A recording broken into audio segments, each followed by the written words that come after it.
Imagine this. An eerie wail as two cats' eyes appear on a dark screen. Or maybe that red rose that dissolves into a little girl's face. Or even, the goggle-faced kids flying fighter planes in sweaty virtual reality. These aren't just fleeting images. They're experiences, right? Deeply rooted in the magic of multimedia. So today we're diving deep into that fascinating world, what it is, what it's made of, and how all its intricate pieces come together, how they create those captivating moments you encounter every day. Our mission for you, our listener, is to give you a real shortcut to being well-informed about multimedia. We're going to explore the surprisingly rich history, and the intricate details of something we often just take for granted. But it's something which truly, electrifies our minds and entertains us daily. We've been sifting through some incredibly rich source material for this deep dive, specifically a book titled Multimedia, Making It Work by the well-known multimedia authority Tay Vaughan. We've also got some insights from Geeks for Geeks. What's particularly compelling, I think, is how Vaughan himself really emphasizes making technical concepts clear, interesting, and even fun. He often uses real-world examples, personal anecdotes. We're going to try and channel that exact energy right here for you. Right. And zooming out a bit, just to connect this to the bigger picture, multimedia, at its core, is, it's any combination of text, art, sound, animation, and video, all delivered to you by computer or, other digital means. It's fundamentally about richly presented sensation. That's a good way to put it. Richly presented sensation. I like that phrasing. Yeah. So our deep dive today will systematically break down each of these core elements. Then we'll look at the entire intricate process of creating and delivering multimedia. We'll explore everything from the specialized tools and the dedicated teams behind it to the crucial steps of planning and rigorous testing. Okay. And this whole journey, it raises a fundamental question, doesn't it? How do all these disparate pieces, from a humble single pixel all the way up to complex legal agreements, how do they orchestrate a seamless, engaging, and truly immersive experience for you, the end user? Exactly. How does it all mesh together? We'll provide specific examples from our sources to make every concept stick, trying to ensure you grasp not just the what, but maybe more importantly, the why it matters. So beyond just the technical definition, our sources paint this really vivid picture of multimedia. It's something that truly electrifies the thought and action centers of people's minds, especially when you weave together dazzling pictures, engaging sounds, compelling video, and, even just raw text. But the real magic, I think, where it goes beyond simple consumption, is when you're given interactive control. Right. That interactivity is key. Think about it. Our source mentions an e-catalog of hybrid cars with a guide to help you buy one. So here, you're not just passively looking at pictures, you're actively engaging, right? Maybe clicking on different models, configuring features, comparing specs. You're driving the experience. Exactly. Or picture an interactive geometry lesson for a fifth grader. A child can actually manipulate shapes, rotate them in 3D, see how angles change in real time, instead of just reading about it in a static textbook. It's not just about consuming information, it's about participating, making choices, exploring at your own pace. That's truly where the power of multimedia comes alive, isn't it? It really is. Which naturally brings us to a key question. Where exactly do we encounter multimedia in our daily lives? Because it's everywhere. Our sources provide a broad canvas showing just how pervasive and integrated it's become. Let's start maybe with its use in business. It's far more than just PowerPoints these days. We're talking about dynamic training modules, the ones that blend interactive video scenarios with quizzes, or sophisticated product demos that let potential customers virtually explore every feature of an item before they even think about buying. Right, like spinning a 3D model of a product around. Exactly. And highly engaging advertising campaigns that have to capture attention in a very noisy world. Even modern real-time video conferences with colleagues across the globe, they rely heavily on multimedia. You've got shared whiteboards, crystal clear audio, all bridging distances. The underlying goal in these business scenarios, it's almost always to inform, train, or persuade with maximum efficiency, often replacing costly travel or, frankly, static, less engaging documents. Makes sense. So that's business. What about closer to home? Okay, step into your own living room, maybe. Consider its presence at home. Multimedia is bringing learning and entertainment directly to us. Our sources highlight everything from those interactive geometry lessons for kids we just mentioned, transforming abstract concepts into, engaging play. Making math fun, maybe. Hopefully. All the way to interactive movie extras on a DVD or Blu-ray. letting you dive deeper into the filmmaking process. Even personal things like making digital photo albums or compiling elaborate family histories on the World Wide Web. Those are rich multimedia experiences. It's truly about enriching education, entertainment, and, personal expression. Okay, so business, home. Yeah. What about out and about? Right. You also encounter multimedia extensively in public places, though you might not always consciously label it that way. Think about those large touchscreen interactive kiosks you see at shopping malls, airports, museums. Yeah, the information points. Exactly. Those are prime examples of public multimedia. Our source specifically asks us to observe who uses them, for how long, are children particularly attracted to them? And this isn't just, a casual observation for the curious. It highlights the practical, real-world application of effective multimedia design and user behavior analysis. Are these installations truly engaging and useful, or do people just walk by? The answer often determines whether they achieve their goal and, frankly, warrant their investment. Interesting point about watching user behavior. What about schools? You mentioned that briefly. Yes, perhaps the destination most in need of multimedia is in schools. Our sources point out a significant paradox here. Despite educational institutions often being, let's face it, chronically underfunded and occasionally slow to adopt new technologies. Yeah, that sounds familiar. This is precisely where multimedia's transformative power could be maximized for the greatest long-term benefit. Imagine moving beyond static textbooks to dynamic, interactive learning environments.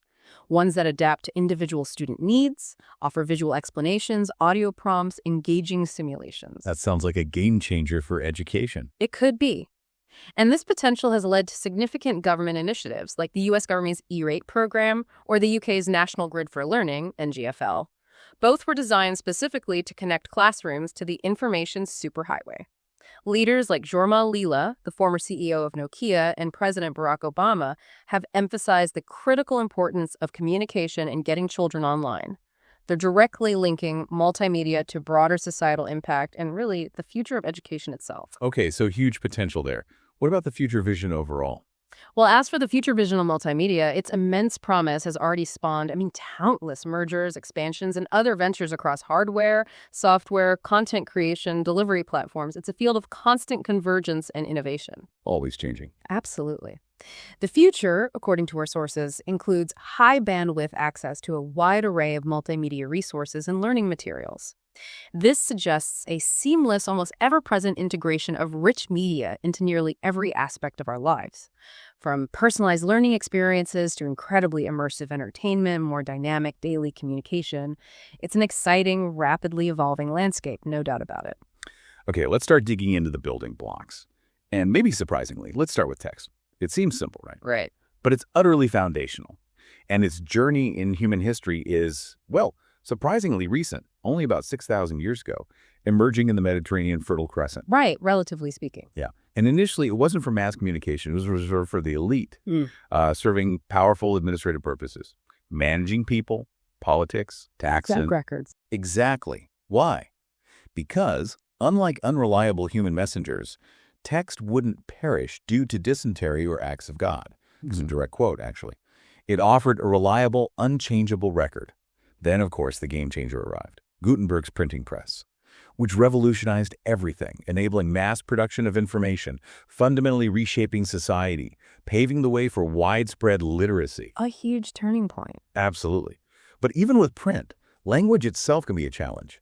Our source points out that English, in particular, is famously irregular. Think about words like rough, bow, cough, and through. They all share that same "ov" ending, but are pronounced completely differently. Yeah, English is tricky that way. It really is. And this inherent irregularity affects readability, especially when you're looking at on-screen text where attention spans can be shorter. That's precisely why the importance of clear, precise language in labels and buttons is paramount in multimedia design. Go back. It's much more powerful, more direct than just previous. Much clearer. Yeah. And quit conveys more finality, more clarity than just close.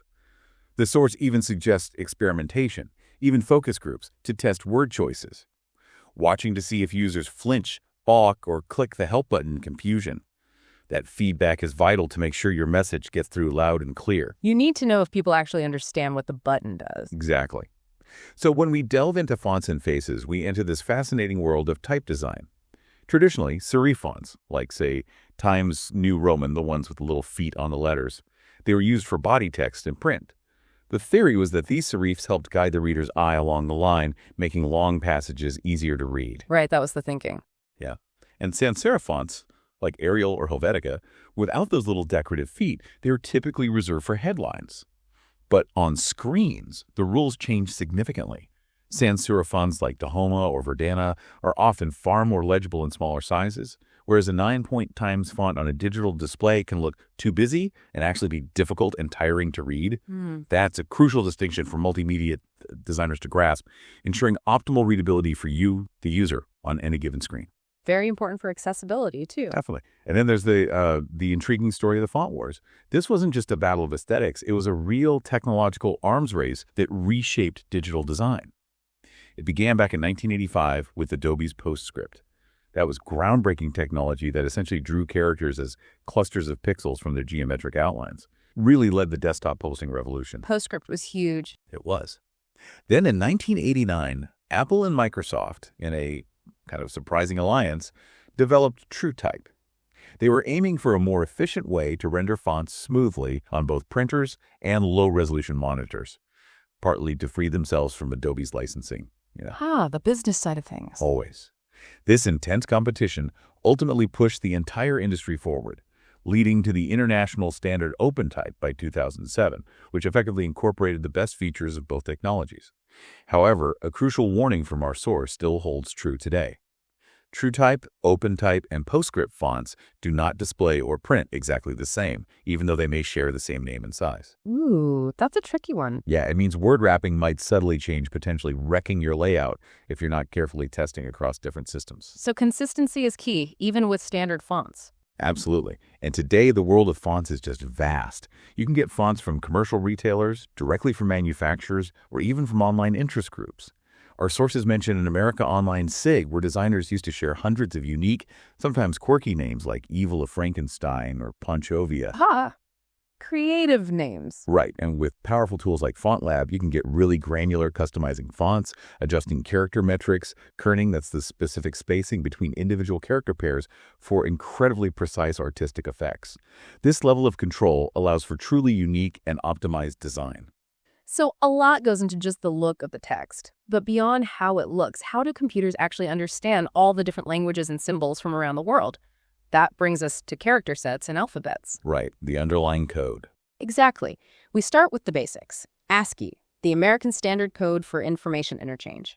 This is a fundamental 7-bit system. It assigns a numerical value to 128 characters, primarily covering English letters, numbers, and basic symbols. Pretty limited, actually. Then we have Extended ASCII, or ISO-Latin 1, which expands that to an 8-bit system. That adds another 128 characters for more symbols and international diacritics, like Lao Tzu's 2 dots over a vowel, common in German, or tildes, like the squiggle over the N in Spanish. Okay, getting a bit more global there. A bit. But the truly ambitious leap, and really a testament to global communication, is Unicode. This is a massive 16-bit architecture developed since 1989, designed to accommodate up to 65,000 characters. Its goal, to include characters from all known languages and alphabets in the world, organizing them into logical scripts. Wow, 65,000 characters, that's huge. It is. And it solves complex localization challenges that used to plague developers. Imagine German louts or Spanish tildes that previously required messy workarounds, like developers having to add an E after an lotless vowel just to ensure compatibility across systems. Unicode aims to make all that history, offering a universal standard. So Unicode should solve everything then? Well, ideally. However, even with these sophisticated standards, mapping text across platforms can still be tricky. If you build your multimedia project on, say, a Windows platform and then play it back on a Mac, or vice versa, you might encounter subtle and sometimes not so subtle differences. Oh, really? Even with Unicode? Yeah. This is primarily due to font substitution. If a specified font isn't installed on the target machine, the system will choose a substitute which might look different, and also character mapping issues. For instance, those elegant curly quotation marks that add a touch of professionalism, they rarely, if ever, map successfully across platforms without issues. They often turn into generic straight quotes or even strange symbols. I think I've seen that happen. It's common. It just goes to show that careful cross-platform testing is always required when moving between systems, ensuring your text looks exactly as intended for every single user. Right. Test, test, test. Seems like a recurring theme. It definitely is, and that's a crucial point about consistency. But what's truly fascinating here, I think, is how computers move beyond simply displaying text to actually transforming it, pushing it beyond a purely linear reading experience. When text is stored digitally, it becomes hypertext. Words, sections, entire thoughts are intrinsically linked, allowing for what our sources call nonlinear navigation. You're clicking links, basically. Essentially, yes, but it's more than just finding information. It's about fundamentally altering the methodology of human thought and conceptual management, indeed, the way we think. It's about following a train of thought, clicking on a related idea, and immediately being transported to that information. Changing how we think. That's a big claim. It is, but consider how we browse the web now. Our source uses a really relatable fictional example to illustrate the power of this. Imagine you're searching a massive database for, say, boats. Initially, you're hit with a staggering 1,623 results. Overwhelming, right? Useless. Totally useless. But with hypertext, you can immediately refine that search by clicking linked terms. You add water, and the results immediately narrow to 286. Then you click storms, bringing it down to a manageable 37. Finally, you add San Francisco, and boom, you get a single precise hit. This perfectly illustrates the immense power of Boolean searches combined with intelligent link design. Okay, yeah, that makes sense. Filtering down. But, and this is important, without careful design, users can easily get lost in the associative maze of a poorly structured hypertext system, feeling overwhelmed rather than informed. Right, ending up down a rabbit hole with no idea how you got there. Exactly that feeling. To prevent that lost in the maze feeling, our sources detail the basic hypermedia structures that designers use to guide you. You have linear navigation, which is sequential, like flipping pages in a traditional book or watching a video from start to finish. Pretty straightforward. Then there's hierarchical, which is tree-like. Allows you to branch out from main topics to subtopics, much like a website's main menu leading to specific sections. Like an org chart. Kind of, yeah. Nonlinear navigation allows for completely free exploration, unbound by any predetermined routes. You can jump from any point to any other related point. And most commonly, you encounter composite navigation, which is a clever mix of all these structures. The key, though, no matter the structure, is providing secure anchors in a familiar landscape. Secure anchors. What does that mean? Those are the consistent buttons, clear headings, or visual cues that allow you to always know where you are within the system and easily return to a main menu or previous location. It prevents you from feeling disoriented in a complex, multi-layered system. Got it. Like a home button you can always rely on. Precisely. And these hypertext systems are broadly used in the real world today.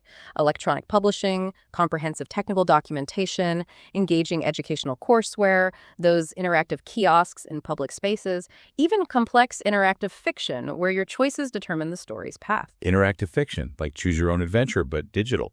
Exactly. However, as Stephen Levy, the author of Hackers, highlights, there's still a significant challenge. He notes that multimedia too often ignores the power of narrative, of stories. He laments that writers are still working hard to invent interactive dramatic structures in games, often finding them too focused on simple obstacle-overcoming tasks rather than compelling storylines. So more about tasks than story. Often, yeah.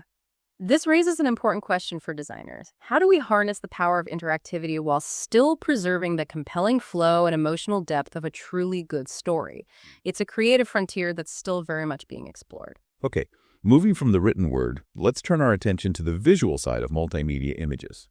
They are absolutely fundamental, right? Adding immediate impact, clarity, emotion. Instantly communicate so much. Exactly. But here's a crucial insight from our sources. Before you even start creating a single pixel, preparation is paramount. You need to plan your approach, organize your tools, and configure your computer workspace. This isn't just a technical step, it's a creative one too. Even in this digital age, the humble pencil and paper still rule for initial flowcharts and storyboards. Still the best way to start sometimes. Totally. You sketch out your ideas, maybe shuffle index cards, get your graphic concepts crystal clear before you even touch a screen. This foresight, our sources tell us, can prevent countless moments of indecision and, frankly, a lot of wasted time later on in the process. Measure twice, cut once, digitally speaking. Exactly. Now, let's dive into the two main types of still images you'll encounter in multimedia. Bitmaps versus vectors. Bitmaps are the most common. Probably what you think of when you hear digital image. Think of them as a simple matrix of tiny dots or pixels that form an image. Photographs are perfect examples of bitmaps. Every individual pixel holds color information. Little squares of color. Right. They're considered device independent in that their appearance relies on the display resolution you're viewing them on, not the device that created them. Bitmaps truly excel at creating photorealistic images and complex drawings requiring fine detail. Our source even shares an anecdote about a corporation that wanted a nifty database, and the developers wireframed a multimedia database with real data, showcasing how bitmaps are essential for that realistic, detailed visual content. Good for photos. Complex art. What about vectors then? Right, vector drawings. These are images defined by mathematical formulas. Think of them not as tiny dots, but as precise instructions for drawing lines, curves, shapes, like those smooth, adjustable curves called Bezier curves used to create elegant shapes. Math instead of dots. Exactly. The incredible advantage here is that they are scalable without distortion. You can blow up a vector graphic, say a logo, to billboard size, and it will remain perfectly crisp and clear, unlike a bitmap, which would pixelate and look blurry. That's a huge difference. It is. Plus, they typically use a fraction of the memory space compared to bitmaps. That makes them ideal for graphics where file size is critical, like logos or illustrations for the web. So different tools for different jobs. Absolutely. The difference between these two formats is crucial for designers to understand. While most drawing programs can easily export vectors as bitmaps, basically taking a snapshot of the math-driven image, converting bitmaps to vector-drawn objects is difficult and rarely yields perfect results, even with auto-tracing programs. Going one way is easier than the other. Much easier. For bitmaps, Adobe Photoshop is widely described as the tool of choice among designers worldwide, perfect for those photorealistic images or intricate photo manipulations. For vectors, programs like Adobe Illustrator or CorelDRAW are the industry standards. Okay. Bitmaps, vectors. What about 3D? Good question. Adding another dimension, literally, is 3D drawing and rendering. This is where we bring depth to our visuals, with objects existing across X, Y, and Z axes. The process involves two main steps. First, you model the objects, creating their shapes and structures using dedicated 3D software. Then comes rendering, where intricate algorithms apply effects like realistic color, texture, shading, creating the final image. You're making it look real. Exactly. Our source details different shading methods, which offer a fundamental trade-off. Flat shading is fastest for previews, while Gouraud, Fawn, and especially ray tracing deliver increasingly photorealistic images, but take significantly longer to render. Tools like Autodesk's Maya and Nutex Lightways are professional standards for this complex, highly detailed work. It takes a lot of computing power too, I imagine. Oh, absolutely. Rendering can take hours, even days for complex scenes. Okay, so we have the images. But understanding color is absolutely crucial in digital design too, right? And it's surprisingly complex despite being so ubiquitous. Our eyes perceive color based on how they respond to red, green, and blue light, the RGB model. What's fascinating here is that this is the psychology of color, not the underlying physics. What you perceive as orange on a computer monitor isn't the actual spectral frequency of an orange fruit. It's a clever combination of green and red light, tricking your brain into seeing that hue. Huh. So my screen isn't really orange. Not in the same way an actual orange is, it's simulating it with light. We have two basic methods of creating color digitally, additive versus subtractive. Additive color, RGB, is for light, like on computer monitors, TVs, projectors. Combining pure red, green, and blue light in equal measures creates white light. Think about shining different colored spotlights on a white stage where they overlap, it gets brighter towards white. Okay, adding light makes white. Right. Subtractive color, CMYK, cyan, magenta, yellow, and black, the K is for key black, is for printing. Here, combining pigments on a page absorbs light. Combining all four pigments creates black because most light is absorbed. Think about mixing paint. Subtracting light makes black. Got it. These are fundamentally different processes, and designs must account for which output medium they are targeting. You can't just send an RGB file to a printer and expect perfect colors without conversion. Right. You need to convert to CMYK for print. Exactly. Digital design relies on various color models to represent and manipulate color. The RGB model, especially 24-bit RGB, offers a staggering 16 million colors. It does this by allowing values from 0 to 255 for each red, green, and blue component. There are also HSB, HSL models, hue, saturation, brightness, lightness, which are often more intuitive for designers to work with, and of course CMYK for print. Other, more specialized models like CIE and YIQ, YUV are used for specific applications like scanners or broadcast television. Lots of ways to describe color. Many. And when you're dealing with images, especially reducing their color depth to optimize file size, color palettes and dithering become critical. If you start with a 24-bit image, millions of colors, and need to reduce it to an 8-bit image, only 256 colors, dithering is often employed. Dithering.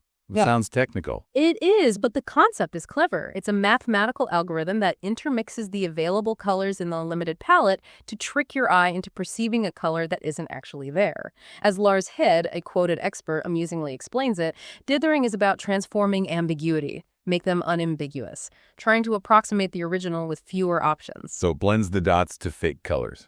Sort of, yeah. You can use an adaptive palette, which intelligently selects the best 256 colors from the original image for that specific picture. Or you might use a system palette or browser-safe palette, which forces a predetermined set of colors for maximum compatibility across different systems, though maybe not the best look for that one image. A key design consideration here. Complex gradients, those smooth transitions between colors, they typically don't dither well, often resulting in visible banding or steps. Yeah, I've seen that jagged look on gradients sometimes. That's often dithering or just a limited palette showing its limitations. When it comes to design considerations for color, our source emphasizes using plenty of white space around your content. Avoid busy screens or jarring clashes of color. Let things breathe. Good design advice, generally. It is, and a really important warning for inclusivity. Avoid using red or green as your primary cue colors, like for menu buttons or icons indicating go or stop. Why?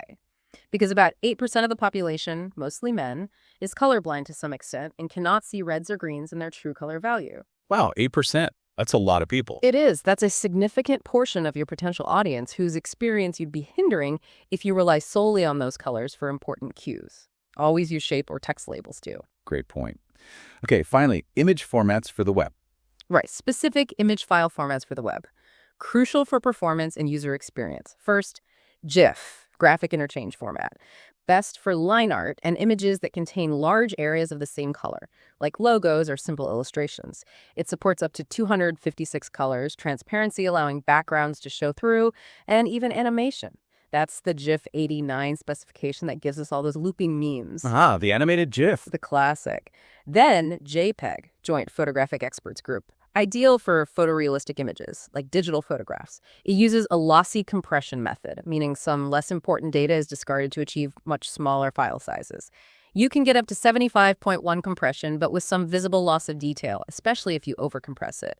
JPEG does not support transparency or animation. So good for photos, but not for logos with transparency. Generally, yes. And finally, PNG, Portable Network Graphics. This is a newer open format designed to eventually replace GIF. It's highly versatile, supporting up to 24-bit color, millions of colors, and various levels of transparency, making it a powerful and flexible option for web images today, often the best choice for graphics that aren't photos. Okay, GIF, JPEG, PNG, Got it. lots to consider just for images. Okay, from the visual world, let's turn to something often, I think, underestimated in multimedia, sound. It truly holds immense power, doesn't it? It can range from just a subtle background hum that sets a mood, Yeah, sets the atmosphere. or a really dramatic accent that punctuates an action. Our source illustrates this with real-world examples of how sound levels measured in decibels dB impact human reaction. Imagine this. A sound generator producing 45 dB play causes no reaction from neighbors, but increase that to more than 65 dB, and you'll get vigorous community action. People start complaining. Exactly. This isn't just theoretical. The source even provides helpful guidelines for practicing rock musicians and multimedia developers today. It's a clear indication that sound isn't just an afterthought, it's a critical element that needs careful management. It influences audience perception, engagement. Absolutely. So when we talk about digital audio, capturing sound waves, we're discussing how analog sound, like a voice or a musical note, is translated into numbers that a computer can understand. Digitizing it. Precisely. Digitizing sound means representing its characteristics, its frequency, how high or low it is, and amplitude, how loud it is, with numbers. This involves sampling, which is essentially taking tiny snapshots or measurements of the sound wave at regular intervals. The quality of this digital recording depends on two key factors. The sampling rate, how often these snapshots are taken, measured in kilohertz, like 44.1 kilohertz for CD quality sound, meaning 44,100 samples per second. Wow, that many times a second. Yeah. And bit depth, how much data is stored per sample. For example, 8-bit allows for 256 units of measurement for loudness, while 16-bit allows for a staggering 65,536 units. Higher rates and depths mean finer resolution and, therefore, higher quality and fidelity to the original sound. A major advantage of digital audio is that it's device-independent, meaning its quality relies solely on the original recording itself, not the device it's played back on. So it should sound the same everywhere, pretty much. Assuming the playback system can handle it, yes, the data is the same. Now, once a digital recording has been made, editing digital recordings is almost always needed. This isn't just for fixing mistakes, it's part of the creative process. Basic operations include splicing and assembly, which is like cutting and pasting segments of audio, removing extraneous noise, maybe those awkward pauses that inevitably creep into recordings. Cleaning it up. Exactly. Another crucial step, often overlooked even by seasoned professionals, is volume adjustments. Our source warns that even pros can leave out this important step. You want to normalize the audio to a consistent level, say 80-90% of maximum. You don't want it too soft or suddenly way too loud for your listener. Right. Consistency is important for the listener. Very. You can also add various effects like reverb to simulate being in a space, chorus to make sounds thicker, maybe flanging for that swirling effect. Tools like Audacity, which is a great free open source application, make these tasks accessible for pretty much anyone. Okay, so that's digital audio, the actual recording. Yep. What about MIDI? You hear that term a lot with music. Yes. This brings us to a crucial distinction that composers and multimedia designers constantly grapple with. When do you use MIDI versus digital audio? This is a key creative and technical choice. MIDI, or musical instrument digital interface, is fundamentally device-dependent. Device-dependent. Meaning MIDI is an actual sound. It's more like a well-understood language or a set of instructions that describe how music is played. It specifies the instrument, the note, how quickly the sound increases, its attack, how long it continues, its sustain, how quickly it fades away, its decay. It's like sheet music for computers. Okay, so it's instructions, not the sound itself. Exactly. So, as our source wonderfully illustrates, a roll of perforated player piano score played on a concert grand would sound different than if played on a honky-tonk piano. The instructions are the same, but the instrument playing them is different. MIDI is fantastic for creating original music, offers immense creative control over individual notes, and results in very small file sizes, which is a big plus. But its playback quality can vary dramatically depending on the end user's sound card or synthesizer. What sounds great on your high-end setup might sound, well, terrible on a basic system. The dreaded cheap MIDI sound. Precisely. Digital audio, on the other hand, as we just discussed, is the actual representation of the sound itself, stored as thousands of individual numbers. Its output is more or less identical regardless of the playback system. This is critical when you don't have control over the playback hardware, which is often the case with users listening on diverse devices. You'll also opt for digital audio when you need spoken dialogue, since MIDI can't capture voices, or if you have the computing resources and bandwidth to handle digital files, which, as we said, can be quite large compared to MIDI. So digital audio for consistency in speech, MIDI for music creation in small files, but with playback variation. That's a good summary. And this leads us to Vaughan's law of multimedia minimums. This is a truly crucial concept for anyone involved in creating digital content. It states, there is an acceptable minimum level of adequacy that will satisfy the audience, even when that level may not be the best that technology, money, or time and effort can buy. Okay, so good enough is sometimes good enough. Essentially, yes. It's about deciding what's good enough but not amateurish for your specific project and audience. It means strategically balancing quality with practical constraints like file size and production time. For example, MP3s, sampled at 128 kbps, often provide decent audio quality for music, especially when heard through typical computer speakers or headphones. It might not be audiophile quality, but it works. And speech can often be sampled at an even lower 6496 kbps without significant perceived loss of quality. It's about optimizing for the user experience within your given resources, delivering impact without unnecessarily bloating file sizes or budgets. Finding that sweet spot. Makes sense. What about putting sound on the web and copyright? That sounds like a minefield. It can be. When it comes to sound for the internet and copyright, playing sound on the web typically involves embedding separate sound files using HTML. Your web browser then associates these files with specific applications or plugins that handle the actual playback. It's a common and straightforward method for delivering audio online. Okay, seems simple enough. The delivery part, yes, but the copyright, that's where it gets complex.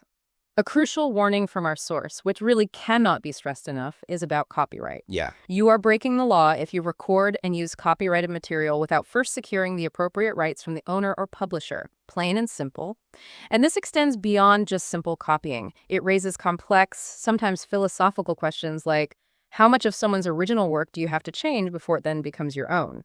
Sampling in music is a huge area where this comes up. Yeah, where's the line? It's often blurry and legally contested. This isn't just about avoiding legal trouble, it's about respecting creators and their work. Music licensing, in particular, is incredibly complex. It often involves different rights for the musical composition itself, the notes and lyrics, versus specific recordings of that composition. You might need multiple licenses for one piece of music. Organizations like the Harry Fox Agency are mentioned as premier licensing resources, highlighting just how specialized and critical this area is for any multimedia developer. Creativity must always coexist with legal diligence. Definitely something to take seriously. Don't just grab any sound clip you find online. Absolutely not. Assume it's copyrighted, unless proven otherwise. Moving on to animation. What's truly fascinating here is how animation creates such a convincing illusion of movement from really quite simple principles.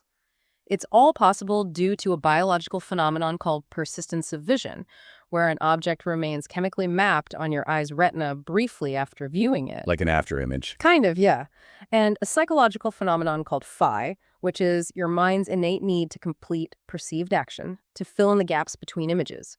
Combine these two, and rapid sequences of slightly changed images appear as seamless, fluid movement to your brain. It basically tricks you into seeing motion. Our brains are easily fooled, I guess. In this case, yes. The power of motion in multimedia is undeniable. Animation can truly accent and add spice to a presentation. It can make a brief product demonstration dynamic and engaging, or clearly show components exploding into an expanded view in a technical training manual. Much clearer than static diagrams sometimes. Yeah, seeing something move can explain it much better. Definitely. It draws the eye, captures attention, and can explain complex processes visually far more effectively than static images or just text. However, a significant warning is issued by our source. Overuse of animation and annoying visual effects can ruin a multimedia project. The blinking text and spinning logos from the early web. Exactly.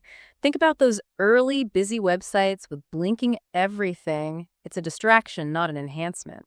It can quickly overwhelm your audience. Balance and purpose are absolutely key. Use animation thoughtfully. Moderation in all things. Pretty much. The classic technique, made famous by Disney, of course, is cell animation. This involves a series of progressively different graphics drawn on transparent acetate sheets called cells for each frame of the animation. It relies on keyframes, which are the first and last frames of a particular action. All the frames in between, the tweening frames, are then drawn by hand or computer to create the smooth transition. So keyframes define the start and end, tweening fills the middle. Precisely. And before final rendering, a pencil test is often done by flipping through rough sketches of the frames to check for smoothness and proper timing, ensuring the movement flows naturally before investing tons of time in coloring and finalizing. Makes sense to test it first. Always. Now, computer animation brings these timeless principles into the digital realm, offering incredible power and efficiency. It comes in two main flavors: 2D versus 3D. 2D animation occurs on flat X and Y axes. Think blinking words, color cycling logos on a screen. Path animation simply adds movement along a predetermined curve or line. 3D animation, on the other hand, uses X, Y, and Z axes to create virtual realms with objects that have front, back, and sides. Adding depth. Right. This allows for movement toward or away from the viewer, or even for the viewer to actually wander around within the virtual space, creating much more immersive experiences. A key concept here is kinematics, which is the study of how interconnected parts like a character's arm or leg joints move naturally. It's essential for animating realistic walking characters, for example, ensuring their movements are fluid and believable, not robotic. Making characters move like real people or creatures. Exactly. Another compelling visual technique is morphing. This is a striking visual transition that smoothly blends two different images together, transforming one into the other. This is typically done by setting key points on both images, telling the software which parts correspond. This allows for a seamless, almost magical transformation, like watching a child gradually age into an adult before your eyes, or one animal turning into another. Oh yeah, morphing was huge for a while. Very cool effect. It really is effective when used well. When it comes to animation file formats, specific formats exist to optimize for different uses. For example, directors.dr.dcr or flashes.flaro.swf files were very common. And of course, GIF89A for simple looping animations on the web. For web delivery, file compression is essential to ensure fast loading times. People won't wait long for animations to load. Technologies like Shockwave for director movies or Flash's inherent use of vector graphics, which are mathematically defined and inherently small, were crucial for keeping file sizes down. So Flash was popular partly because it used vectors. That was a big part of its success on the early web, yes. Small file sizes for animation. And for more complex 3D animations, individual rendered frames can often be exported and then put into standard video containers like AVI or QuickTime. Our source also highlights HTML5's new SVG, Scalable Vector Graphics, which allows simple animations to be embedded directly within the image code itself, making them incredibly lightweight and efficient for the web. No plugin needed. SVG sounds like a good modern approach. It is, for certain types of animation, very flexible. Okay, so how does all this tie into full motion? Video. When it's carefully planned, well executed, video can make a dramatic difference in a multimedia project. The sheer impact is just undeniable. Our source uses a powerful example. John F. Kennedy proclaiming, "Ich bin ein Berliner," in video and sound is more compelling than a scrolling text field containing the same speech. Absolutely. Seeing and hearing it adds so much more. Yeah, video adds that emotional, visual, visceral layer that static text or even still images simply cannot convey. It draws the viewer in with motion, expression, tone. It connects on a different level. It really does. At its core, how video works is deceptively simple, conceptually anyway. It involves photographic images played back in rapid succession, typically at 15 to 30 frames per second, accompanied by synchronized sound. Common viewing programs like Real Player back in the day, or Windows Media Player, YouTube now. They're everyday examples of how we consume video, often without a second thought to the complex technology underpinning them. Just click play. Exactly. Now let's talk about digital video, which has truly revolutionized filmmaking and content creation. Modern camcorders use technologies like FireWire, also known as iLink, and USB 2, or faster now, allowing for a completely digital process from the camera's CCD charge-coupled device to the hard disk of a computer. This means video data is stored digitally directly on tape, less common now, mini DVDs, mini hard disks, or increasingly flash memory like SD cards. This preserves quality throughout the entire workflow, from capture to editing, avoiding analog conversion losses. Keeping it digital all the way. Right. And the transition to HDTV has been a major shift in how we experience television. What started as the high-definition television initiative evolved into the broader digital television DTV initiative in the U.S., moving television from analog signals to a digital standard. This offers significantly higher resolution. HDTV provides 1,080 lines of resolution typically, and a wide 16.9 aspect ratio, creating a far more detailed and cinematic image compared to older standard television's 525 lines and 3.4 aspect ratio. It's a huge leap in visual fidelity. Much sharper pictures. Definitely. This brings us to a fascinating technical detail that affects how video looks on different screens. Interlacing versus progressive scan.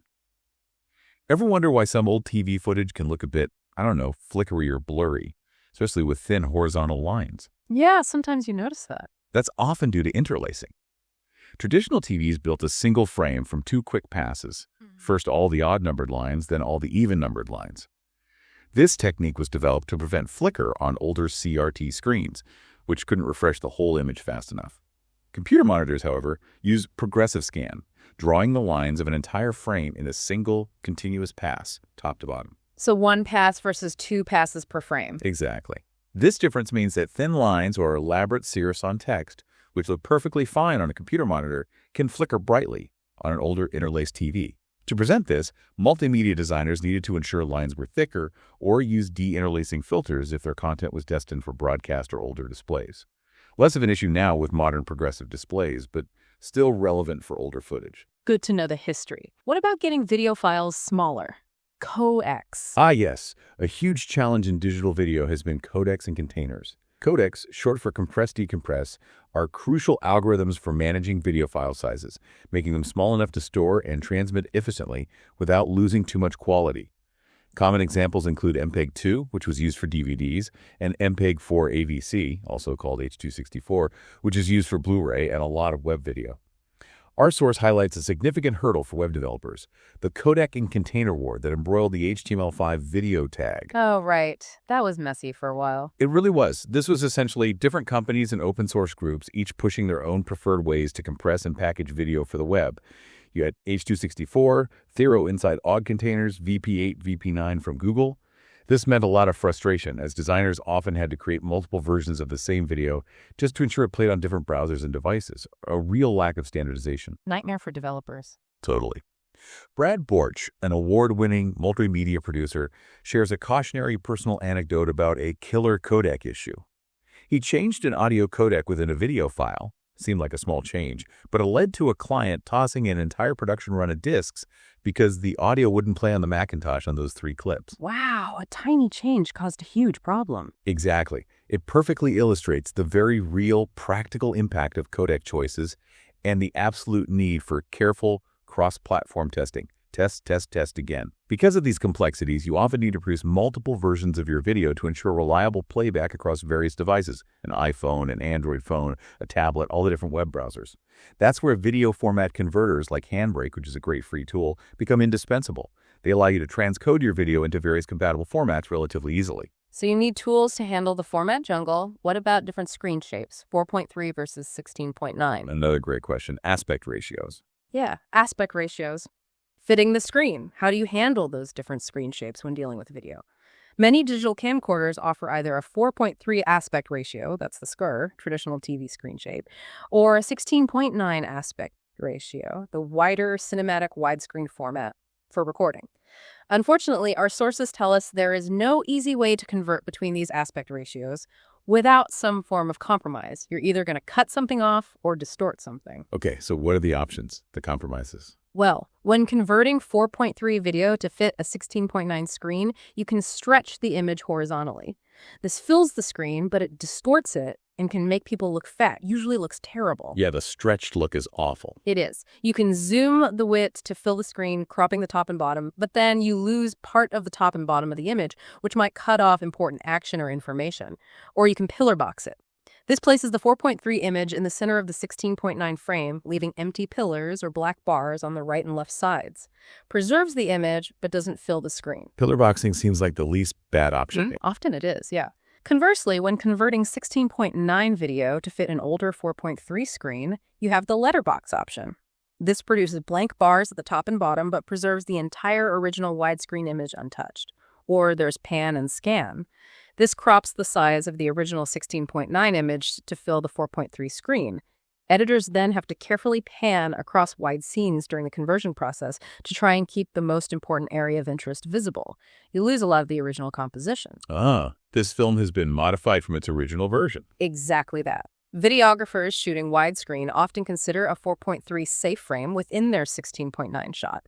They keep the critical action within that central 4.3 area, knowing that their work might eventually be converted or cropped for older displays or maybe DVD releases.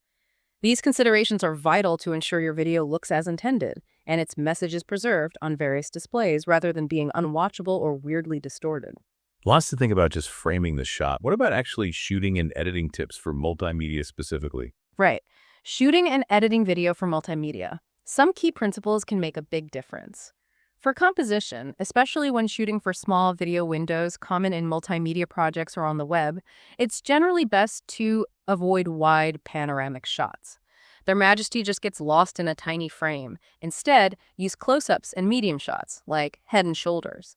And crucially, try to keep the camera still, allowing the subject add the motion. Why keep the camera still? Because it reduces the delta information, that's the amount of change between consecutive video frames. If the background isn't moving, the video needs less data to represent the changes, which significantly helps with compression and keeping the overall file size smaller. Makes sense for web delivery. Okay. Less data to send. What about lighting? For lighting, a common amateur error is to beware of excessive backlighting. That's having a bright window or a glaring sky directly behind your subject. This tends to silhouette your subject, making them dark and hard to see. While some cameras can compensate a bit, it's always best practice to light the foreground, illuminating your subject from the front. Make sure you can see the person's face. Basically, yes. A truly impressive and widely used technique in video production is blue screen or chroma key.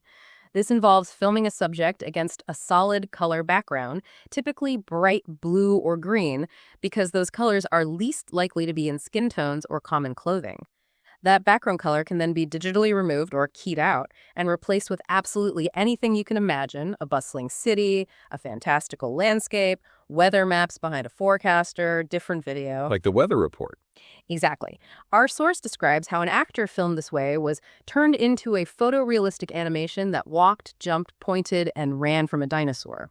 It's incredibly powerful for creating dynamic virtual environments without needing expensive physical sets. Very cool. And for editing, do you need fancy software? Not always. If your project involves simple cutting, trimming, and basic transitions, you don't necessarily need high-end, complex software. Free tools like Microsoft Windows Live Movie Maker, or its modern equivalent, or Apple's iMovie for Macs can be perfectly sufficient. They often come bundled with the operating system and provide good functionality for basic tasks, making video editing accessible to many people now. Good to know you don't have to spend a fortune to start. Okay. Section 3. Making it all work. To create all this rich, engaging multimedia we've been talking about, you're going to need the right gear, right? Let's talk about the essential toolkit. Our sources highlight the two dominant computing platforms historically and still largely true: Apple Macintosh and Microsoft Windows PCs. Both boast powerful graphical user interfaces, GUIs, make things visual, and have a massive installed user base globally. In fact, Tavon notes that the very concept of a multimedia PC or MPC specification has evolved into what a computer does. It's not really a niche capability anymore, it's just the expected standard for modern computing. Yeah, pretty much every computer is a multimedia computer now. Right. When we talk about connections, we're referring to the data superhighways that link all your equipment. Cameras, hard drives, scanners. The specific gear you need will depend heavily on your project's content and complexity. If you're just doing text and simple graphics, maybe not much. If you're doing high-def video, different story. However, a universal truth holds. You'll definitely want the fastest computer as you can lay your hands on, with lots of RAM and disk storage. Multimedia choose through resources. More power is always better. Always. Our source lists impressive data transfer rates for various connections like SCSI, older now, SATA, Fiber Channel, IDE, also older, USB, Firewire. The list goes on. Tavon perfectly captures the complexity and sometimes the frustration of hooking it all up with this witty rhyme he included. If the label on the table at your house says you hook up the camera, simple as a mouse, but the packets burn a pocket on a socket on the port, then get your receipt and call them to a board. I think we've all been there with cables. Totally. It really underscores that even simple-sounding connections can sometimes hide surprising complexities, demanding careful attention, and sometimes just not working as expected. Definitely. So, computer speed, connections. What about storage? Correct. For memory and storage, the digital hoard, there's a clear, almost universal rule. As you add more memory and storage space to your computer, you can expect your computing needs and habits to keep pace, filling the new capacity. It's like a digital version of Parkinson's law: work expands to fill the time. Data expands to fill the storage. It's a honeymoon that eventually ends as you inevitably fill up all that new space with projects, files, downloads. Never enough storage space. Never. Your project's specific needs will dictate the type and amount of storage you require, whether it's a fast internal hard disk or SSD now, portable thumb drives, or various optical media like CD-ROMs or DVDs. CDs and DVDs feel a bit old school now, don't they? They do, but they were huge for a long time. CD-ROMs became an integral part of the multimedia development workstation and a major delivery vehicle for mass-produced projects. Think software, encyclopedias. While early drives were painfully slow, offering just 150 kbps, speeds increased dramatically over time to 24x, 56x, and more, making them much more practical. CDR, write-once, disks are still great for archiving completed projects or maybe for initial testing. CDR-W rewritable disks were useful for frequent changes and iterations during development. Right, burning CDs was a whole process. It was. Then came DVD, digital versatile disk, a technology agreed upon by 9 major electronics companies back in 1995 that signified a massive leap forward in capacity. With its gigabyte storage capacity, support for full-motion video, MPEG-2, and high-quality audio and surround sound, it quickly became an excellent medium for delivery of rich multimedia projects, especially movies and larger software packages. However, it's worth noting that even with that agreement, 3 competing types of recordable DVD standards emerged: DVD RRW, DVD plus RRW, and DVD RAM. Choosing wisely for compatibility was still important. The format wars continued. Always. And for even higher capacity video delivery today, Blu-ray is also mentioned as a powerful modern option, though streaming has largely taken over for distribution. True. Physical media is less common for delivery now. Definitely. Finally, let's consider the array of input and output devices you'll use. Input ranges from the familiar keyboards and mice to more specialized tools like touchscreens, drawing tablets, which are essential for creating original digital art, and scanners. Scanners, when combined with optical character recognition (OCR) software, can convert physical paper documents into editable digital text, saving immense retyping time. Still useful. OCR is magic when it works well. It really is. For output, serious multimedia developers often use multiple monitors. Lets you work with several open windows simultaneously. Maybe your code on one, your visuals on another, project management on a third, speakers, of course. Back when we had CRT monitors, they needed to be magnetically shielded to prevent the magnets in the speakers from distorting the monitor's picture. I remember that. Keeping speakers away from the monitor. Yeah.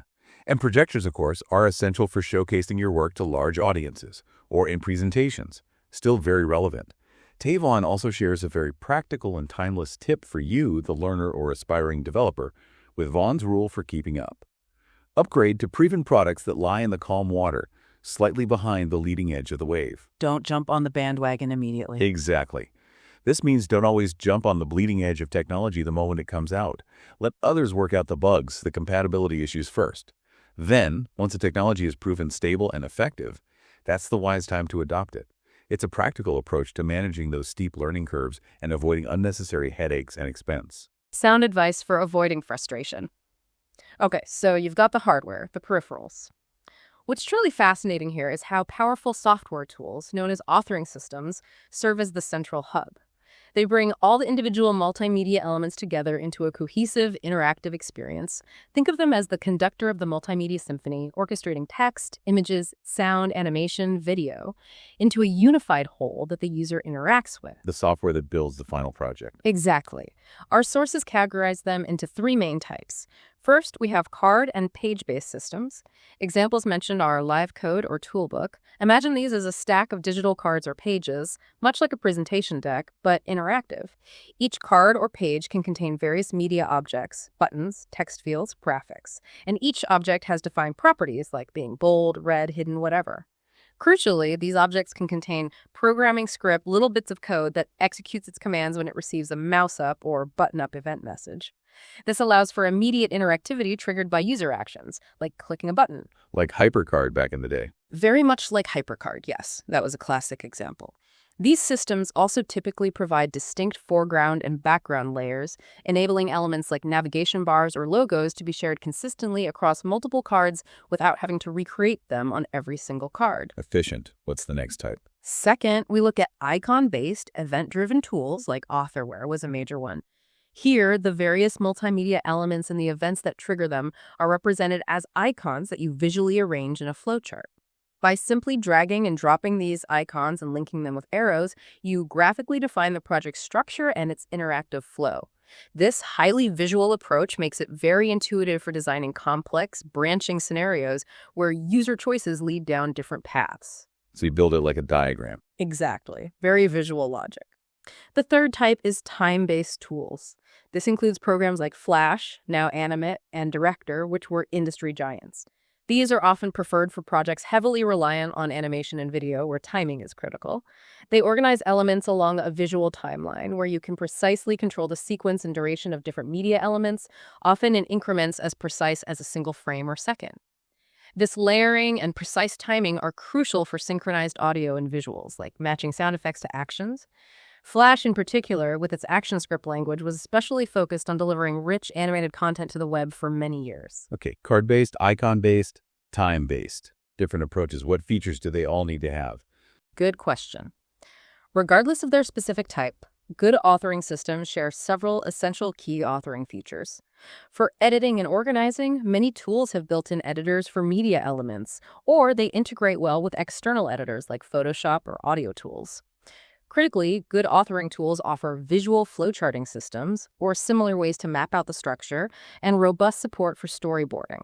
This helps you organize content and navigation at a macro level, preventing you from getting lost in the complexity as the project grows. The source emphasizes that planning ahead in an organized fashion may prevent countless moments of indecision and save enormous amounts of time and effort down the line. Plan your work, work your plan. Seems like planning is always key. Always. For programming and scripting, these tools use specialized scripting languages, such as Lingo for Director or ActionScript for Flash. These languages handle complex logic. They allow for conditional branching, classic if-then decisions, sophisticated event tracking, monitoring user clicks, mouse movements, keyboard inputs, and message passing between different objects within the project. As Frederick P. Brooks Jr., the renowned computer scientist, is quoted, "Programming, then, is fun because it gratifies creative longings built deep within us." This highlights the creative, problem-solving aspect of scripting, where you actually bring the interactivity to life with code. So you often need some programming skills, even with visual tools. For complex projects, definitely. Even if it's visual scripting, understanding the logic is key. Finally, performance tuning is crucial, especially for complex projects that require exact synchronization of events, like that exploding balloon with its accompanying sound effect needing to be perfectly aligned, frame by frame.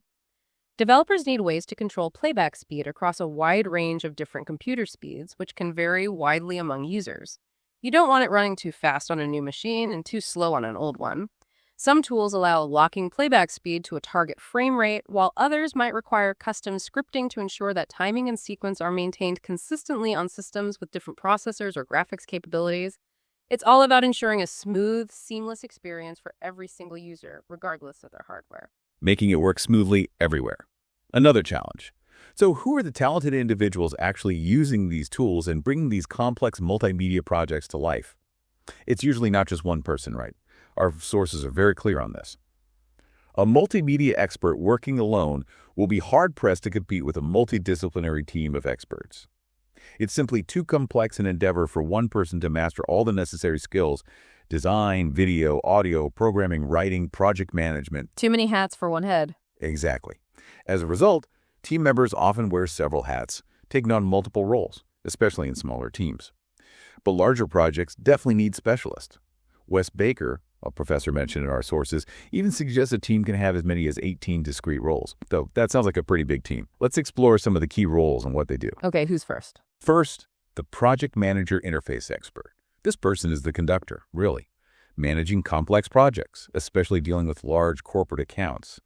They need a solid understanding of interactivity, how users will engage, and they're crucial for handling client relationships, keeping the client happy and informed.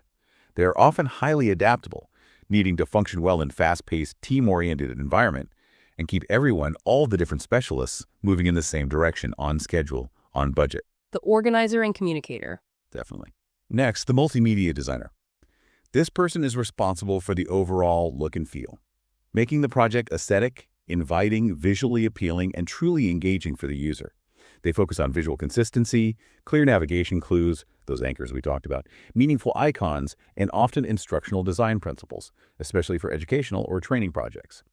They need to be able to visualize ideas, be familiar with film video editing techniques, which apparently offer many parallels to interface design, and have at least basic drawing skills to sketch out ideas.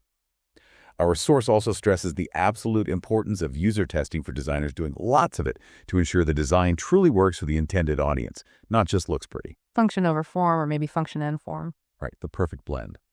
Then there's the multimedia writer.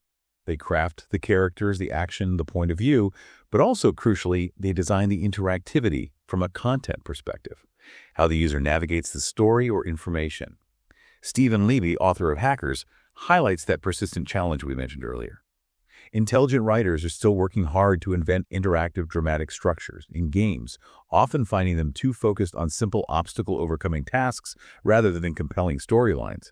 He laments that writers are not brought in on more game projects, suggesting that their involvement earlier and more deeply would significantly increase the quality and emotional depth of interactive experiences. Storytelling matters, even in interactive media. Absolutely.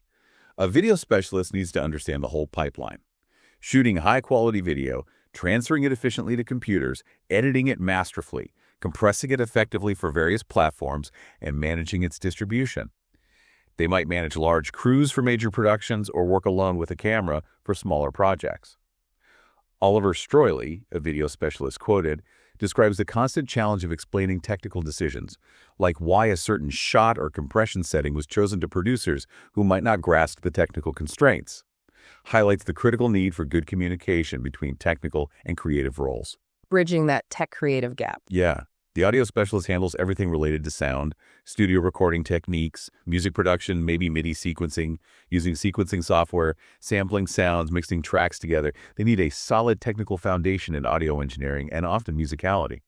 Plus, the ability to survive long hours in the studio writing faders and pushing buttons, ensuring quality recording, mixing, and mastering to deliver a rich, polished auditory experience. Long hours in dark rooms. Sounds like it.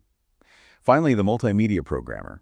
This person often acts as a teacher and technical coach to the entire team, helping designers implement complex interactions. They often come in to handle emergencies when something breaks or a tricky technical problem arises. They're skilled at producing robust solutions quickly. Hal Wine, a programmer quoted, emphasizes the maximum variety in their work.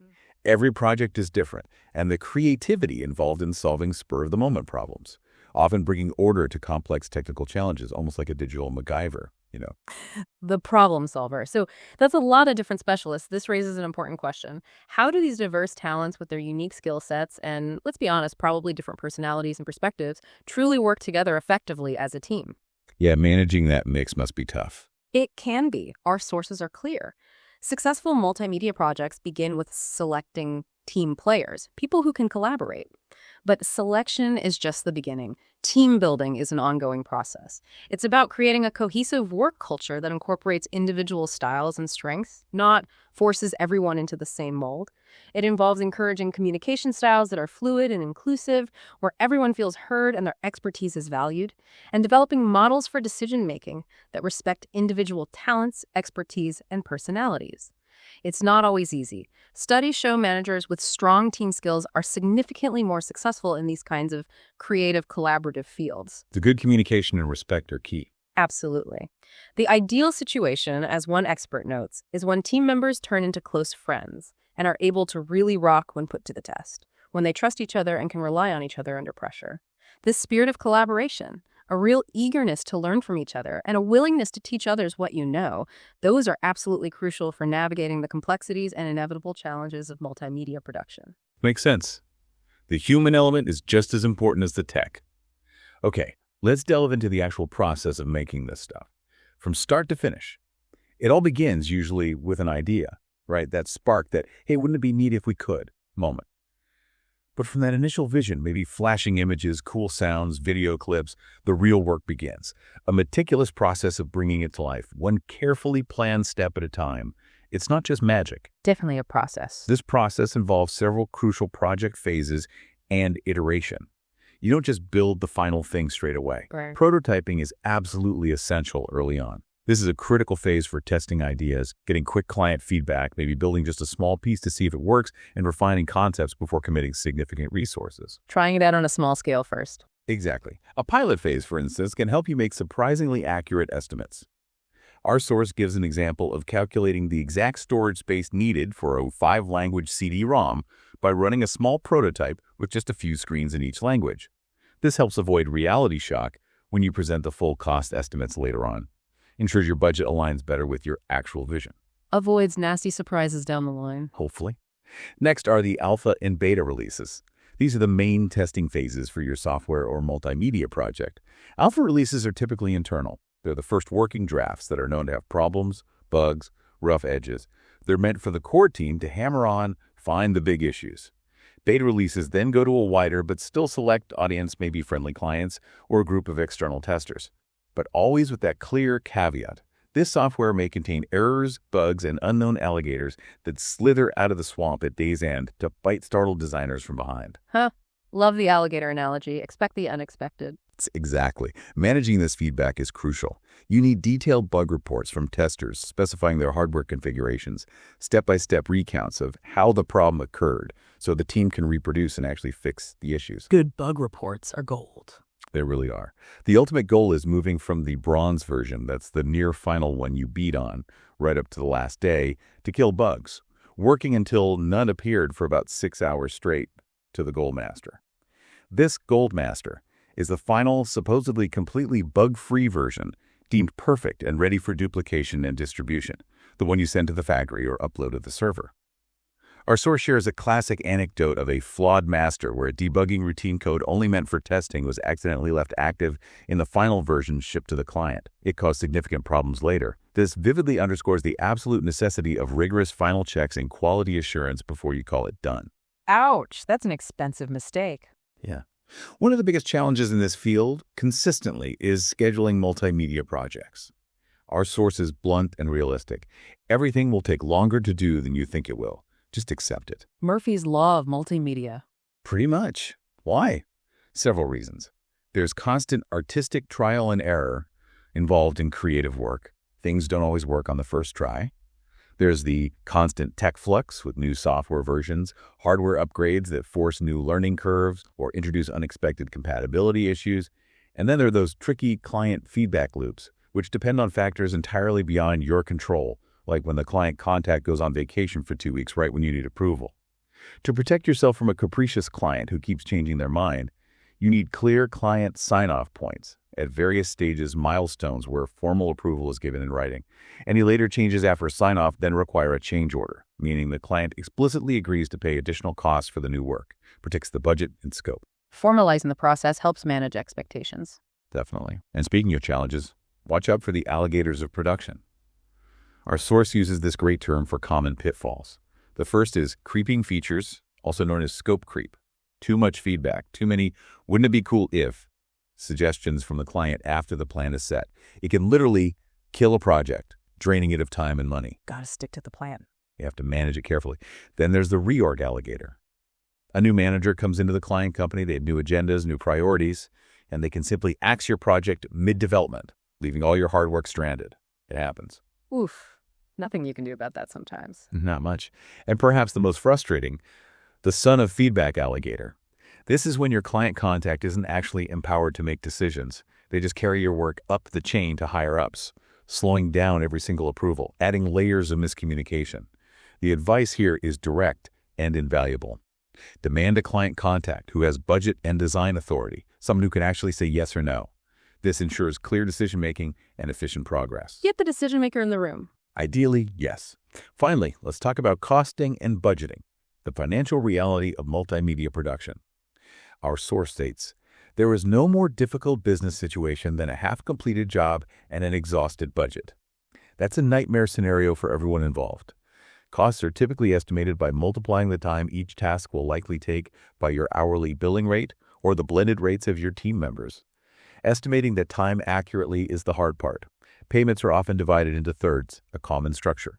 1/3 up front to start the work, 1/3 during alpha beta delivery, a key milestone, and the final 1/3 upon final approval and delivery. This payment schedule helps manage cash flow for the developer and ties payment to progress for the client. Spreading the risk and reward. Exactly. When it comes to value and rates, higher billing rates usually suggest that the company's skills and experience will ultimately save time and enhance quality, particularly for complex projects that require specialized expertise. You might pay more per hour, but need fewer hours. Conversely, lower rates might mean fewer overheads, maybe a smaller company, or sometimes just reduced profit margins. Doesn't always mean lower quality, but you need to investigate. The source shares a compelling anecdote about an engineering firm hired to make a multimedia presentation.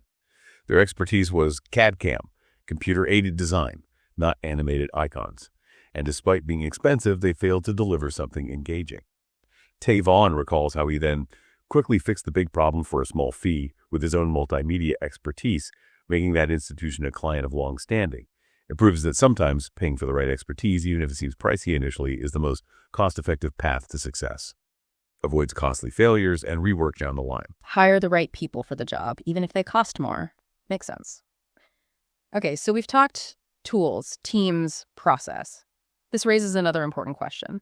Where does the actual stuff, the text, images, video, sound for your multimedia project come from? And crucially, who legally owns it? Our sources are clear on this fundamental point. Content has to come from somewhere. Either you make it or you acquire it. You either create it yourself or you get it from someone else. This crucial decision depends on your project's specific needs, your time constraints, and of course, your budget. Content destined for public sale or wide distribution in particular becomes deeply intertwined with numerous legal issues that must be navigated very carefully. Yeah, you can't just use anything you find. Absolutely not. Pre-existing content can come from surprisingly diverse sources. It might be as simple as digging through a trunk of old photographs from your neighbor's attic, which could be charmingly unique, but you still need permission. Or it could involve licensing professional content from stock houses or image banks like Getty Images, Shutterstock, etc. They offer immense libraries of images, film clips, and sound effects for a fee. These stock houses are invaluable resources for designers needing quality content quickly. Stock photos save a lot of time. They do. But this leads us directly to copyrights, a cornerstone of intellectual property law. The Copyright Act of 1976 in the U.S., and similar laws elsewhere, protects original works of authorship fixed in any tangible medium of expression. Basically, creative work. This means that before you can legally use someone else's creative work, be it a photo, a song, a video clip, even a block of text, you must first obtain permission from the owner of the copyright. Or you risk facing infringement lawsuits, which can be costly and very damaging to your reputation. Get permission first. Always. Always. It's crucial to understand the distinctions between different types of content rights you might acquire. Public domain content was either never protected by copyright in the first place, or its copyright has expired, which takes a very long time now. It's generally free to use. However, a significant warning from our source cautions to be aware of clip media claiming to be public domain that includes sounds from popular television shows or motion pictures. These likely contain underlying copyrighted elements like theme music or famous quotes and can still lead to legal trouble. Just because someone says it's public domain doesn't mean it is. Tricky. Need to verify. Definitely. Royalty-free content is purchased once, typically with a one-time fee, and then you can use it repeatedly in multiple projects without paying additional license fees, royalties, each time you use it. Offers convenience and predictable cost. The disadvantage, though, is that you do not have exclusive rights to it. Anyone else can also license and use the same photo or music track. Rights-managed content, on the other hand, requires negotiation with the rights holder on specific terms, usage like web-only or print-only, duration, geographic region, and fees. This often gives you more exclusivity, maybe even sole use for a period, but usually at a higher cost and with more restrictions. Royalty-free is easier. Rights-managed gives more control. Good way to put it. Beyond these, there's the pervasive concept of digital rights management, DRM. This refers to various technologies designed specifically to control the use of digital content after it's been distributed, things like copy protection, limiting how many devices can play something, region locking. It aims to prevent unauthorized copying or sharing, though it's often controversial among users. Yeah, DRM can be annoying. It can. Our source delves into some fascinating legal battles that have shaped this landscape, including the one affectionately termed Mickey Mouse Goes to Washington. This refers to the Contentious Copyright Term Extension Act, also called the Sonny Bono Act in the U.S., which notably extended copyright terms for existing works by 20 years. It famously prevented early Disney works like the first Mickey Mouse cartoon, Steamboat Willie, from entering the public domain when they were scheduled to. This was challenged in the Supreme Court by Eric Eldred, who argued it burdening free speech and the public domain, though the court ultimately upheld the act, a big win for major copyright holders. So Mickey stays out of the public domain longer. Much longer. Another major concern arose with Google Books. Critics worried that Google could monopolize access to millions of orphan books, those where the copyright holder is unknown or can't be found by scanning entire libraries without clear permission for every single book. This led to ongoing lawsuits and debates about balancing copyright with access to knowledge. The orphan works problem is tough. Very tough. On the flip side, we have licenses like the GNU General Public License, GNU GPL, used by much open source software. These are prime examples of free software licenses, free as in freedom, not necessarily price, that guarantee users the freedom to share, study, and change the programs. A stark contrast to restrictive proprietary models and a testament to the open source movement's philosophy. Different ways of thinking about ownership. Completely different. Then there's the critical question of ownership and work for hire. Who legally owns the content you pay someone else to create for your project? If you hire someone as a regular employee, their work done as part of their job might be considered work made for hire under copyright law, meaning you, as the employer, generally own the copyright automatically. But for independent contractors or freelancers, the situation is different. The default is often that they own the copyright unless there's a written agreement stating otherwise. So you need explicit agreements, contracts. Our source provides sample contract language specifying transfer of ownership of intellectual property rights, indemnification, which protects you from lawsuits related to the work they provide, and even clarifying the consultant's rights to work for other clients. Clear, legally sound contracts are absolutely vital here to avoid future disputes over who owns what. Get it in writing. Yeah. Especially with freelancers. Absolutely essential. Finally, we turn to talent. Union versus non-union. If you're using professional actors or voice artists, you might encounter unions. If you're using union talent, perhaps members of AFTRA or SAG, Screen Actors Guild, their contracts explicitly states what rights you have to the still and motion images and voices you make and use. These are usually quite detailed. However, a key point often found in union contracts is that you will be restricted to using the material only for its initial primary use. Any spin-offs, reuses in different media, or sequels typically require renegotiation and further payment based on union scales. So less flexibility with union talent sometimes. Potentially more complex rights management, yes. For non-union talent, maybe colleagues, neighbors, students, local performers, a release form is absolutely essential. This form is a simple contract where the person grants you permission, ideally unlimited use in perpetuity, of their image and voice in your project without expectation of further compensation unless specifically outlined otherwise, like a small fee. Always get a signed release form before you use someone's image or voice commercially. Cover your bases legally. Every time. Our source shares a great anecdote reinforcing the idea of you get what you pay for. A producer shares a story about auditioning actors for a voiceover. Their clear favorite was a union member, Dave Kazanjian, but using him would double the estimated cost compared to the non-union options.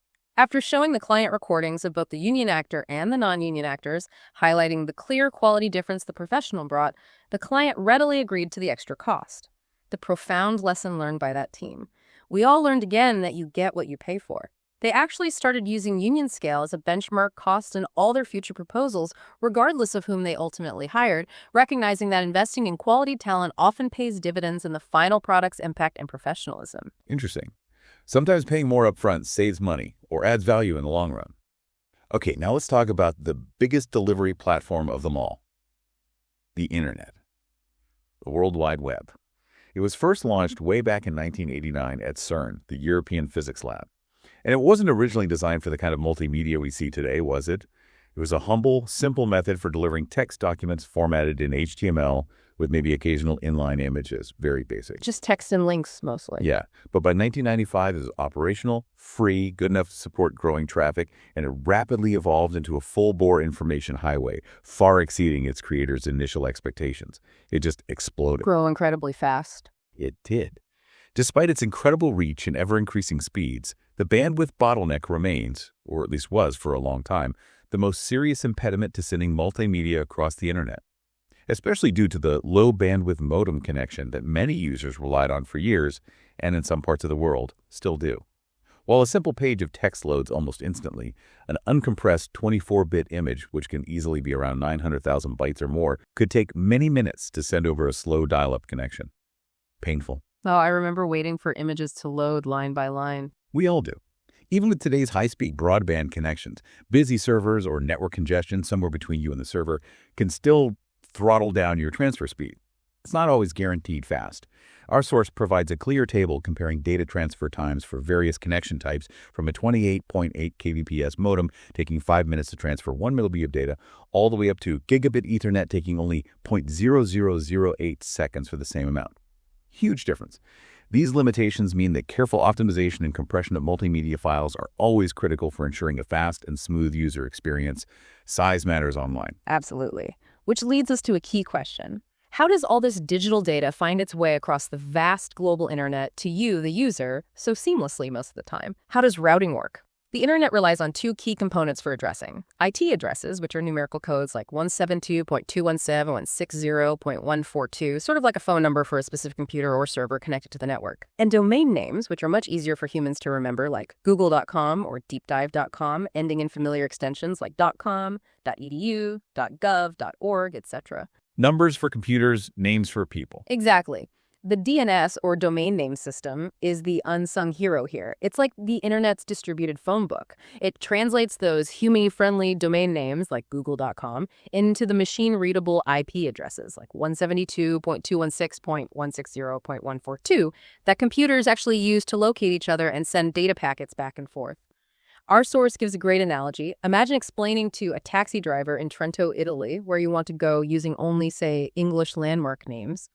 If you don't use the correct street address, or in this case, a correctly translated IP address, you'll quickly discover you also have a serious language problem in getting where you need to go. DNS solves this translation problem for the entire internet, routing your request to the correct server efficiently. So DNS finds the right number for the name I type. In essence, yes. This routing and the actual delivery of web pages, emails, or files is handled by protocols and daemons. Services like HTTP for the web, POP or IMAP for email, and FTP for file transfers are managed by daemons. These are specialized background programs running continuously on servers. They just sit there listening, waiting to act on requests coming in from the outside world. The first part of a URL, like the HTTP in http://www.timestream.com, tells your browser which protocol to use and implicitly tells the server which specific daemon, the HTTP daemon in this case, to bring into play to fulfill your specific request for a web page. It's like telling the taxi driver not just the building address, but which department inside you need to reach. Got it. Protocols tell the server what kind of request it is. Exactly. Another crucial element for web multimedia are MIE types. These are identifiers usually signaled by file extensions like .html, .jpg, .mp3, .pdf that tell your web browser and the web server the type of data being transmitted. Examples, .swf for flash animations, .jpg for JPEG images, .wav for WAV audio files. For your multimedia to function correctly for your users, the servers hosting your content must be configured to recognize and support these MIME types. The server needs to tell the browser, hey, the file I'm sending you is a JPEG image, so the browser knows how to display it.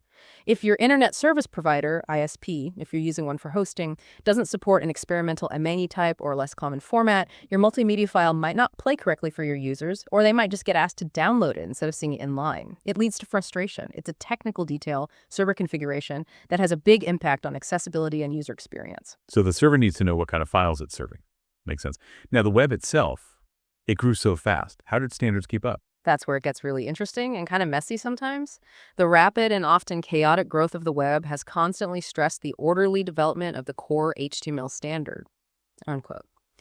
Commercial interests, particularly browser makers like Netscape and Microsoft back in the day, frequently extended HTML with new proprietary tags and features before any official approval by standards bodies like the W3C.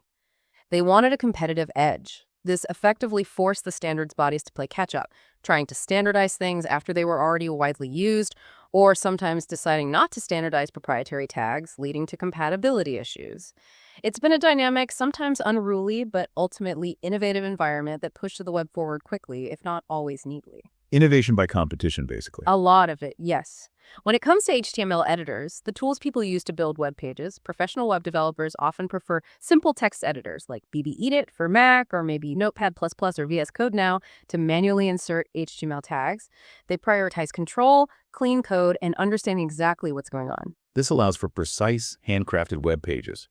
Others use the, YCYG, what you see is what you get, editors, like Dreamweaver was a big one, which allow you to design visually without necessarily seeing or understanding the underlying code. But our source wisely notes that understanding the underlying HTML is always recommended for true control and effective troubleshooting, even if you use a YCYG editor sometimes. Technologies layered on top of HTML, like dynamic HTML, DHTML, XML, and especially cascading style sheets, CSS, have provided much more power and control over layout, presentation, and interactivity, allowing for increasingly dynamic sites on the fly with complex layouts and interactive elements that respond to the user. CSS really separated content from presentation, which was huge. Absolutely. And who can forget the browser wars? Our source provides a fun, real-world anecdote that perfectly illustrates this fierce competition. Back in 1997, after Microsoft launched Internet Explorer 4.0, Microsoft engineers notoriously celebrated by placing a truck-sized Explorer E logo on Netscape's front lawn in Silicon Valley during the night. Netscape engineers, not to be outdone, responded the next day by toppling the E and placing their own Mozilla dinosaur mascot on top of it, holding a defiant sign saying Netscape 72, Microsoft 18, referring to their dominant market share at the time. Huh. That really happened. Apparently so. It perfectly illustrates the fierce, sometimes playful but intense competition that shaped the web and drove relentless innovation, leading eventually to the powerful, more standards-compliant browsers we use today. Though maybe less lawn vandalism now. Hopefully. So browsers got better. What about plugins for multimedia?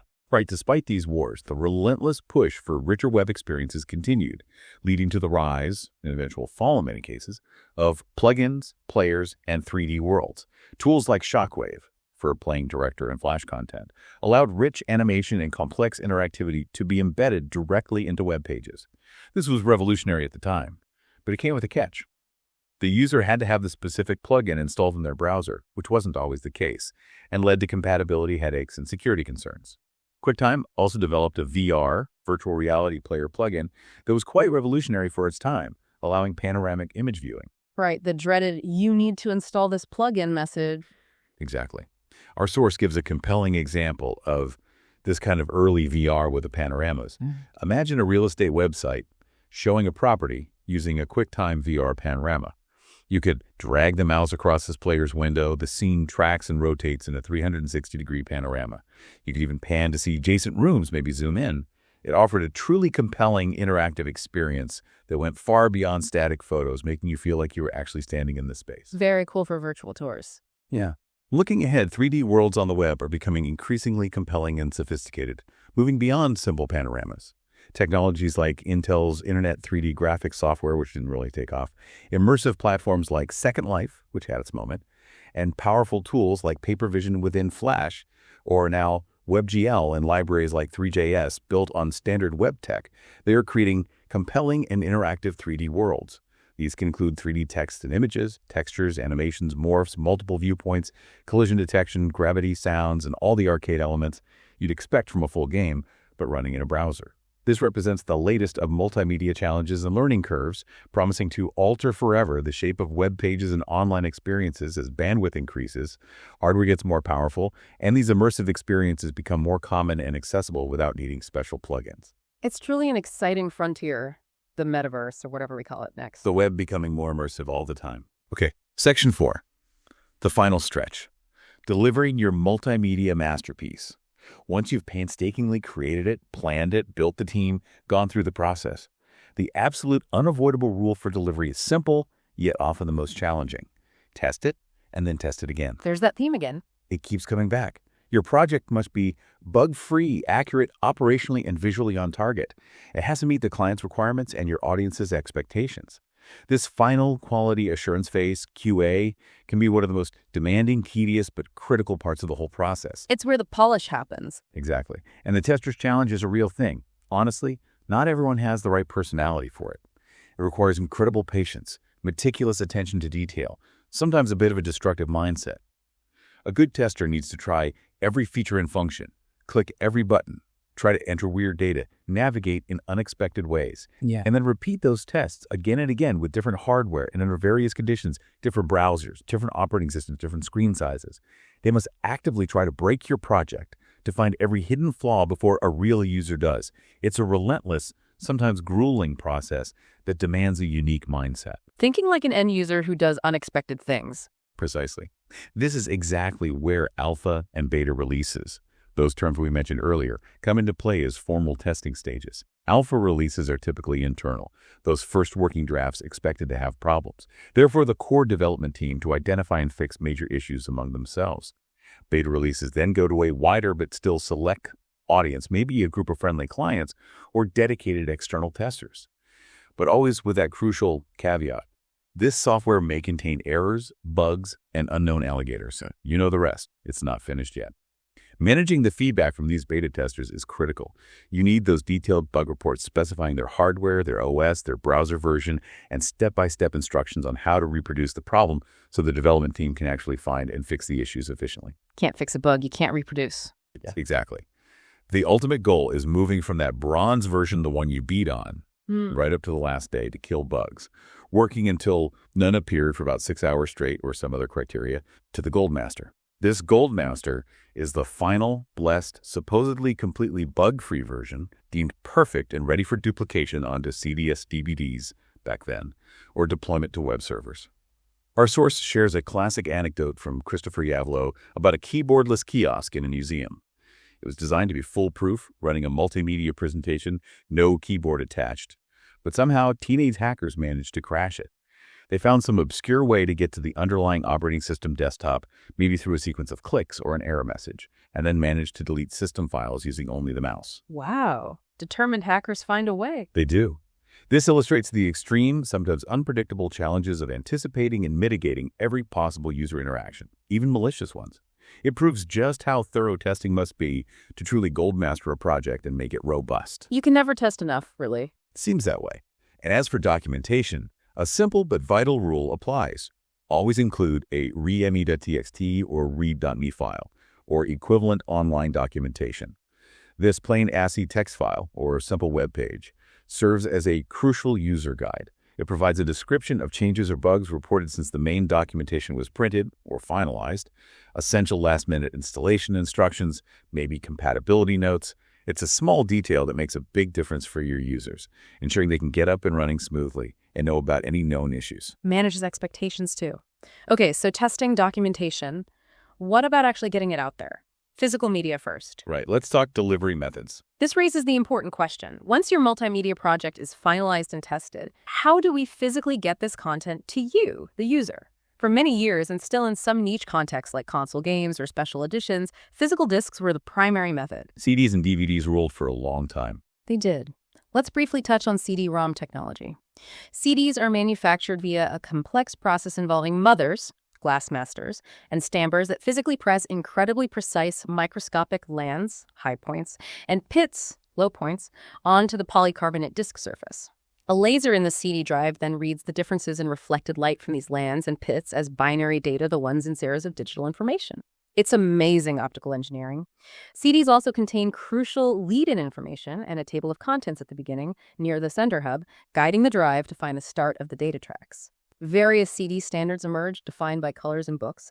Red book for standard audio CDs, yellow book for data, CD-ROMs, green book for CDI multimedia systems, orange book for recordable writable CDs, CD-ROW. They could even be mixed mode, combining, for instance, audio tracks and data tracks on the same disc. Oh, those different books. Complicated. A bit.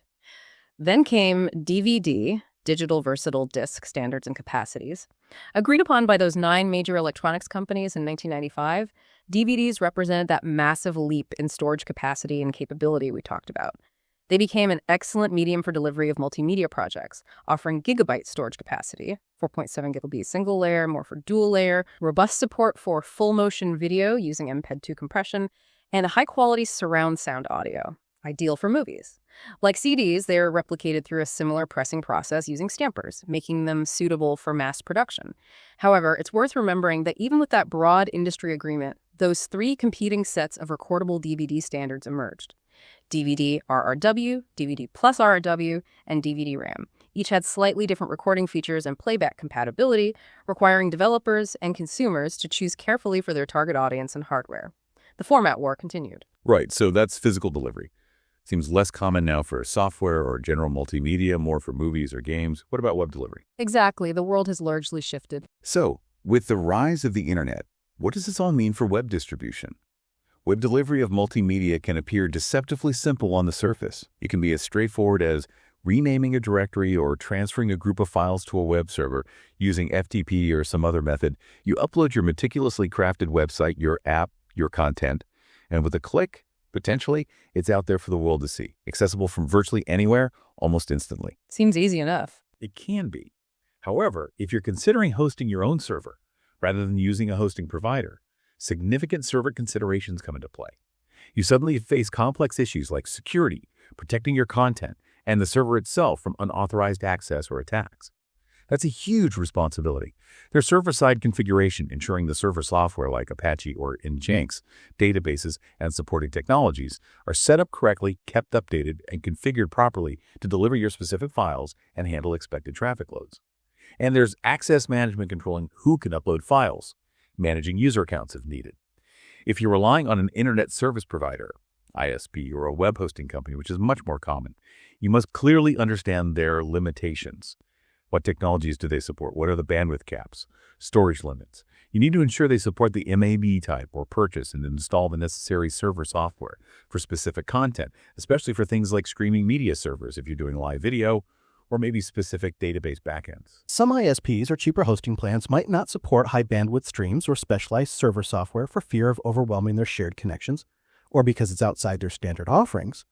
The distribution method you choose, self-hosting versus using a provider, and which provider fundamentally shapes what's possible for your project, its performance, its scalability, and how easily your audience can ultimately access it. Lots of choices, even in how you put it online.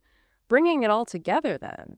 If we connect this whole journey to the bigger picture, multimedia is this powerful and constantly evolving blend of text, images, sound, animation, and video.